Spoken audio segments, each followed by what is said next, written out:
ಈಗ 12 ಸೆಂಟೆನ್ಸ್ಗಳು ಯಾವುದು ಅಂತ ಫಸ್ಟ್ ನೋಡೋಣ ಬನ್ನಿ. ಐ ಸ್ಟಡಿ ಬುಕ್ಸ್, ನಾನು ಪುಸ್ತಕನ ಓದ್ತೀನಿ. ಐ ಸ್ಟಡಿಡ್ ಬುಕ್ಸ್, ನಾನು ಪುಸ್ತಕನ ಓದ್ದೆ. ಐ ವಿಲ್ ಸ್ಟಡಿ ಬುಕ್ಸ್, ನಾನು ಆಮೇಲೆ ಓದ್ತೀನಿ ಪುಸ್ತಕನ. ನಾನು ಪುಸ್ತಕನ ಆಮೇಲೆ ಓದ್ತೀನಿ. ಈಗಲೇ ಓದ್ತೀನಿ ಅನ್ಲಿಕ್ಕೆ ಐ ಸ್ಟಡಿ, ಓದ್ದೆ ಅನ್ಲಿಕ್ಕೆ ಸ್ಟಡಿಡ್, ಆಮೇಲೆ ಮಾಡ್ತೀನಿ ಅನ್ಲಿಕ್ಕೆ ವಿಲ್ ಸ್ಟಡಿ. ಇವುಗಳನ್ನು ಅರ್ಥ ಮಾಡಿಕೊಂಡ್ರೆ ನಮಗೆ ಸಿಂಪಲ್ ಆಗಿ ಪ್ರೆಸೆಂಟ್ ಪಾಸ್ಟ್ ಫ್ಯೂಚರ್ನ ಮಾಡೋದು ಅರ್ಥ ಆಗತ್ತೆ. ಇನ್ನು 3 ನೋಡೋಣ ಬನ್ನಿ. ಈಗ ಇದು ಕಂಟಿನ್ಯೂಸ್ ಟೆನ್ಸ್ ಅಲ್ಲಿದೆ. ಐ ಆಮ್ ಸ್ಟಡಿಯಿಂಗ್, ಅಲ್ಲಿ ಬರೀ ಐ ಸ್ಟಡಿ ಅಂತಿತ್ತು, ಈಗ ಸ್ಟಡಿಯಿಂಗ್ ಬರುತ್ತೆ. ಇದನ್ನು ಪಾಸ್ಟ್ ಮಾಡೋದು ಐ ವಾಸ್ ಸ್ಟಡಿಯಿಂಗ್. ಇದನ್ನು ಫ್ಯೂಚರ್ ಮಾಡೋದು I will be studying books. So present ಟೆನ್ಸಲ್ಲಿ ಐ ಆಮ್ ಸ್ಟಡಿಯಿಂಗ್, ಪಾಸ್ಟಲ್ಲಿ ಐ ವಾಸ್, ಫ್ಯೂಚರಲ್ಲಿ ಐ ವಿಲ್ ಬಿ.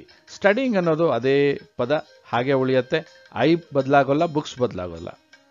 ಇನ್ನೂ 3 ಸೆಂಟೆನ್ಸ್ ನೋಡೋಣ ಬನ್ನಿ. ಐ ಹ್ಯಾವ್ ಸ್ಟಡಿಡ್ ಬುಕ್ಸ್ ಅಂದರೆ ನಾನು ಆಗಲೇ ಓದಿದ್ದೀನಿ, ಆಗಲೇ ಓದಿದ್ದೆ, ಓದಿಲ್ಲ, ಮುಂದೆ ಓದಿರ್ತೀನಿ. I will have studied books, ನಾನು ಓದಿರ್ತೀನಿ. ಈಗ ಓದಿದ್ದೀನಿ ಅನ್ನೋದಕ್ಕೆ ಮೊದಲನೇ ಸೆಂಟೆನ್ಸು ಅವಾಗಲೇ ಮಾಡಿದೆ, ಅಂದರೆ ಹಿಂದೆ ಮಾಡಿದ್ದೆ ಅನ್ನೋಕ್ಕೆ ಪಾಸ್ಟ್ ಟೆನ್ಸು. ಇನ್ನೂ ತನಕ ಮಾಡಿಲ್ಲ, ಮುಂದೆ ಮಾಡ್ತೀನಿ ಅನ್ನೋದಕ್ಕೆ I will have studied books. ಇದಕ್ಕೆ ಪರ್ಫೆಕ್ಟ್ ಟೆನ್ಸ್ ಅಂತ ಕರೀತಾರೆ. ಈಗ ಪರ್ಫೆಕ್ಟ್ ಕಂಟಿನ್ಯೂಸ್ ಅಂದರೆ ಯಾವುದಾದ್ರೂ ಒಂದು ಮಾಡ್ತಾನೇ ಇದ್ರೆ, I have been studying books ಅಂದರೆ ನಾನು ಪುಸ್ತಕ ಓದ್ತಾನೇ ಇದ್ದೀನಿ. ಓದ್ತಾನೇ ಇದ್ದೆ, ಐ ಹ್ಯಾಡ್ ಬೀನ್ ಸ್ಟಡಿಯಿಂಗ್. ಓದ್ತಾನೇ ಇರ್ತೀನಿ, I will have bean studying books. So ಹೀಗೆ ಈ 12 ಸೆಂಟೆನ್ಸ್ಗಳನ್ನ ಮಾಡೋದನ್ನು ನಾವು ಕಲಿತ್ರೆ ಇಂಗ್ಲಿಷ್ ಮೇಲೆ ನಮಗೆ ಒಂದು ಹಿಡಿತ ಸಾಧಿಸಬಹುದು. ಅದನ್ನೇ ಪ್ಯಾಸಿವ್ ವಾಯ್ಸಲ್ಲಿ ಮಾಡೋದು. Books are studied by me, books were studied by me, books will be studied by me. ಇಲ್ಲಿ ಐ ಅನ್ನೋದು ಮೊದಲನೇ ಪದವಾಗಿಲ್ಲ ಸೆಂಟೆನ್ಸಲ್ಲಿ. ಆ ಐ ಅನ್ನೋದು ಮೀ ಆಗಿ ಕೊನೆಯಲ್ಲಿ ಹೋಗಿದೆ.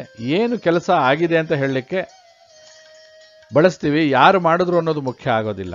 Books are studied, books were studied, books will be studied. Present past ಫ್ಯೂಚರ್ನಲ್ಲಿ passive ವಾಯ್ಸ್ನಲ್ಲಿ ಬಳಸ್ತೀವಿ.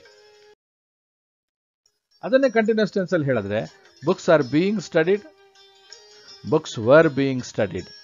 ಅಂದರೆ ಈಗಾಗಲೇ ಓದಲ್ಪಡ್ತಾ ಇದೆ, ಓದಲ್ಪಟ್ಟಿದೆ. ಇದನ್ನು ಪ್ರೆಸೆಂಟ್ ಮತ್ತೆ ಪಾಸ್ಟಲ್ಲಿ ಮಾತ್ರ ಬಳಸ್ತೀವಿ. ಈ ಸ್ಟ್ರಕ್ಚರ್ನ ಫ್ಯೂಚರಲ್ಲಿ ಇಲ್ಲ. Books have been studied by me, ಆಗಲೇ ಓದಲ್ಪಟ್ಟಿದೆ.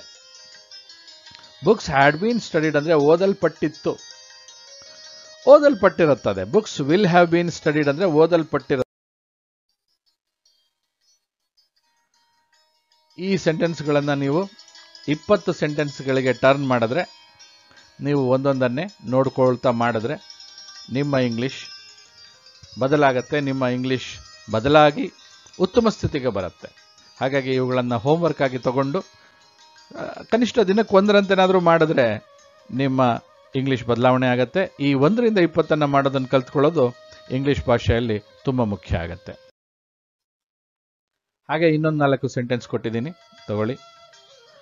ಈ ಸೆಂಟೆನ್ಸ್ಗಳ ಮೇಲೆ ಒಂದೊಂದು ಸೆಂಟೆನ್ಸ್ನೂ 20 ಸೆಂಟೆನ್ಸ್ ಆಗಿ ಕನ್ವರ್ಟ್ ಮಾಡಬೇಕು. That is the important aspect here. ಇವುಗಳನ್ನು ನೀವು ಪ್ರಾಕ್ಟೀಸ್ ಮಾಡಿದ್ರೆ ನಿಮ್ಮ ಇಂಗ್ಲಿಷ್ ಖಂಡಿತವಾಗಿ ಬದಲಾಗತ್ತೆ. ನಮ್ಮ ವಿಡಿಯೋಗಳಲ್ಲಿ ಸ್ಟೆಪ್ ಬೈ ಸ್ಟೆಪ್ ಹೇಗೆ ನಾವು ಮಾಡಬೇಕು ಅಂತ ಹೇಳಿದ್ದೀವಿ. ಅದನ್ನು ನೀವು ಅಭ್ಯಾಸ ಮಾಡ್ತಾ ಬಂದರೆ ನಿಮ್ಮ ಇಂಗ್ಲಿಷ್ ತುಂಬ ಉತ್ತಮ ಆಗುತ್ತೆ. Thanks for watching this video.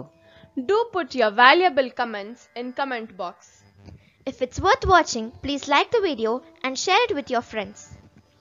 Don't forget to subscribe our channel and click on the bell icon to get our upcoming videos.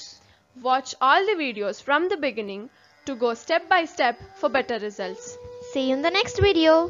Till then, keep smiling and keep learning.